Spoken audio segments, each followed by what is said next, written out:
Alors concernant les fourmis, en fait, ça remonte à très très loin. Parce qu'en fait, j'ai commencé à m'intéresser aux fourmis dans le jardin de ma grand-mère. Alors, j'avais 4-5 ans, et il y avait une colonie de Polyergus qui sortait tous les soirs. Et ça m'amusait vraiment de les suivre.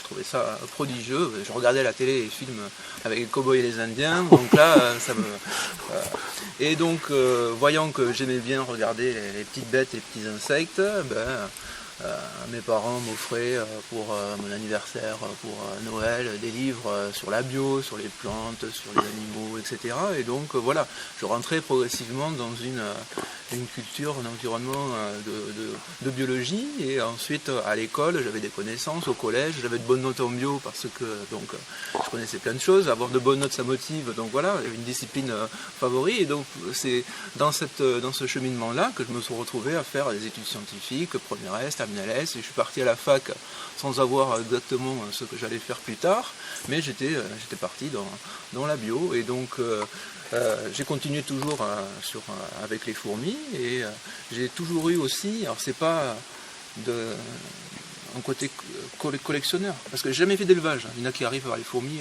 en les élevant. Moi, j'ai jamais réussi à tenir des fourmis en élevage plus de 3 semaines. Elles se barraient, vous étiez toutes mortes, c'était pas possible. En fait, ce que j'ai toujours fait, c'est un côté recensement, inventaire, collection. Et j'ai un souvenir d'avoir fait à l'école primaire une première collection de fourmis. Et en fait, ce que je faisais, c'est que je les prenais, je les scotchais carrément sur un carton. Et donc j'avais sur un grand carton les fourmis que j'appelais, alors il y avait la petite fourmi brune, la grande fourmi rouge, la fourmi machin. Comme j'avais 2-3 livres sur les fourmis, là que j'arrivais un peu à identifier fourmis moissonneuses pour les messors, et j'avais presque une vingtaine de fourmis différentes, visuellement comme ça, que j'arrivais à différencier dans le jardin. Quand je suis arrivé à la fac à Bordeaux, j'ai eu accès avec Mola à des livres un peu plus intéressant sur l'entomologie. J'ai pu avoir la faune de, c'était quoi, Rémi Perrier sur les hyménoptères. Donc là, ça m'a permis de mettre des noms scientifiques sur des fourmis que je connaissais. Crématogaster scutellaris, ça s'appelle comme ça, cette fourmi que je connaissais. J'ai pu avoir aussi la faune de Bernard. Et donc là aussi, ça m'a permis de mettre un nom sur toutes les espèces que je connaissais. Et je faisais pas encore de collection à sec, mais je gardais dans des petites fioles ou oui, c'était dans des pots de compote. Ça se fermait, clou, que j'avais plein de fourmis dans les pots de compote. Ensuite, là où ça a accéléré, c'est que quand j'ai eu le concours, on fait une année de stage en lycée. Et l'année de stage, j'ai eu comme maître de stage Patrick Dauphin, qui est membre de la Société Linnéenne de Bordeaux, un éminent entomologiste. Et donc j'ai discuté avec lui, que j'aimais bien les fourmis, il était content, Mirmeco, on a passé à la Linnéenne. Et donc il m'a petit à petit initié aux techniques de collection, voilà, comment on fait. Et moi ça m'a plu, et j'ai un peu plus fait les choses avec sérieux, et j'ai commencé à récolter en dehors de chez moi, en partant en voyage dans les Pyrénées, dans le Massif central. Je récoltais systématiquement les fourmis, et petit à petit, donc là, je me faisais ma collection de référence. Ensuite, après l'année de stage, j'ai passé une année à Aix-en-Provence, au lycée militaire. Donc là aussi, il y a plein de choses où la faune est très très très différente, et donc je ramassais plein de choses. Ensuite, premier poste après le lycée militaire, c'était un poste en Normandie. Donc là aussi, plein de choses. Quand j'avais du temps comme ça, j'allais chercher dans les bois, j'allais chercher dans les pâturages. Ensuite, j'ai été à Châteauroux, et puis après, voilà, j'ai réintégré Bordeaux, et puis j'ai commencé aussi à voyager en Guadeloupe, etc. Et donc, petit à petit, je collectais plein de spécimens. Et la deuxième chose qui a fait bien progresser, c'est Internet.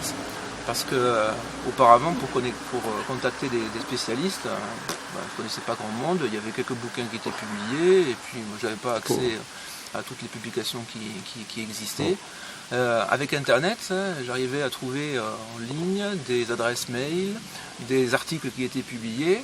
Et donc là, j'ai commencé à les télécharger, à entrer en contact avec la spécialiste Janine à Paris. Donc ça, c'était, elle était encore au muséum, elle n'était pas encore à la retraite, c'était en 98-99.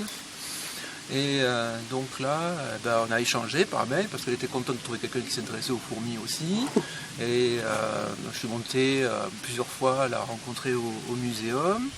Comme j'avais ramassé des fourmis au Maroc, j'ai trouvé, je ne sais plus si c'est par elle, mais j'ai trouvé les coordonnées d'Henri.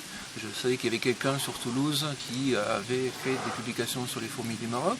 Donc j'ai contacté Henri, qui il m'a accueilli, je suis allé le voir avec ma boîte de fourmis. Et c'est chez lui, en fait, en discutant, c'était 2005-2006, au tout début de Ontaria. Et c'est là qu'il m'a proposé, tu sais, voilà, en France, il y a quelque chose qui est en train de se monter, c'est Ontaria, sur un projet de répartition des différentes espèces. Et on a besoin de personnes capables de savoir déterminer les fourmis. Tu accepterais de recevoir des tubes et de donner des déterminations qui seront ensuite compilées dans une banque de données sur le forum. Donc je me suis dit, pourquoi pas. Et puis c'est comme ça que ça a commencé en 2006. Au début, il n'y a pas grand-chose, il y a quelques fourmis qui arrivaient. Puis voilà, 2007, 2008, et petit à petit, on en arrive là, quoi, à avoir la place dans Ontaria.